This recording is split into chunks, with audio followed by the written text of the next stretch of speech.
যারা যোগাযোগ রাখতেন শেখ হাসিনার সঙ্গে তারা জানতেন যে 111 হয়েছে যে -2 ফর্মুলার জন্য, কিন্তু আসলে বাস্তবে তা ছিল না। বাস্তবে ছিল যে একজনকে বাদ দিয়ে আরেকজনকে আনা, -1 খালেদা জিয়াকে মাইনাস করাটাই অন্যতম লক্ষ্য ছিল। তো সেটা হচ্ছে এই, কিন্তু রাজনীতি তো অন্য খেলা। আজকে দেখেন শেখ হাসিনা বিদেশে, অন্য দেশের মেহমান, খালেদা জিয়া প্রয়াত, তার ছেলে এখন প্রধানমন্ত্রী।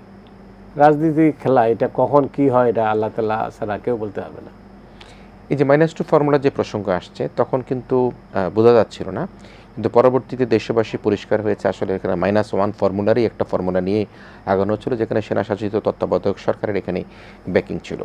তো এই যে -2 বা -1 যে ফর্মুলাটা বলা হয়, এটি কি শুধুমাত্র সেনাবাহিনীর মধ্যে সীমাবদ্ধ ছিল, নাকি অন্য অন্য যারা ব্যবসায়িক গোষ্ঠী, সুশীল সমাজ, গণমাধ্যম, তাদেরও এক ধরনের এর মধ্যে? না, আমি তো লিখেছি যে মার্কিন রাষ্ট্রদূত ছিলেন প্যাট্রিসিয়া বিউটিনিস এবং British high commissioner Anwar Chowdhury, তারা খুবই অ্যাক্টিভ ছিলেন।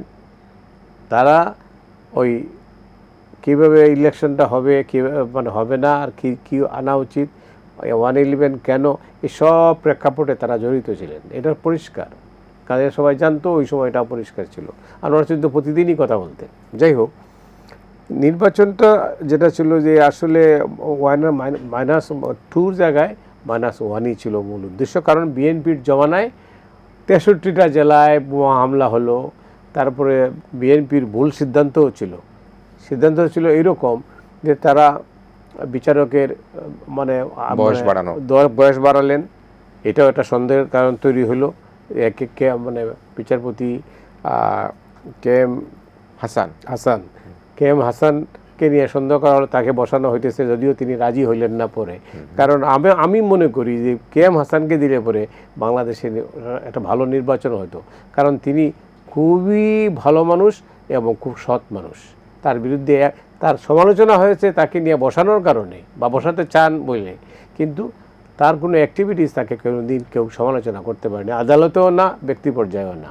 তো সেই সব কারণটা হলো যে আসলে ওই সময় ছিল যে বিএনপি যেহেতু এই খারাপ কাজগুলো করেছে, ওই সময় তো তারপরে অপারেশন ক্লিন হার্ট হলো, এই তারপরে অনেক বেশি চাঁদাবাজি হতে থাকলো, খুন খারাপি হলো, এই সমস্ত কারণে ওই সময়টা মানুষের মধ্যে একটা প্রতিক্রিয়া হলো, এবং বিদেশিরাও চাইলেন এটা পরিবর্তন। এই পরিবর্তনের কারণেই 111টা তৈরি করা হলো।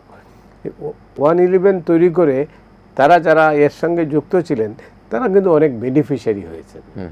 এই যে ব্যবসায়ীদেরকে ঢালাওভাবে গ্রেপ্তার করে ট্রুথ কমিশনের নামে, এটা ওই যে জেনারেল মাসুদ, এখন আপনি নিশ্চয়ই জানেন যে এই 4 জনের মধ্যে যারা কুশীলব, 4 জনের মধ্যে একজন আমেরিকায়, জেনারেল মঈন অসুস্থ, মাসুদউদ্দিন চৌধুরী এখন জেলখানায়, ব্রিগেডিয়ার বারি এখন আমেরিকায়, আর আরেকজন হলো ওই আমিন এখন দুবাইতে আছেন।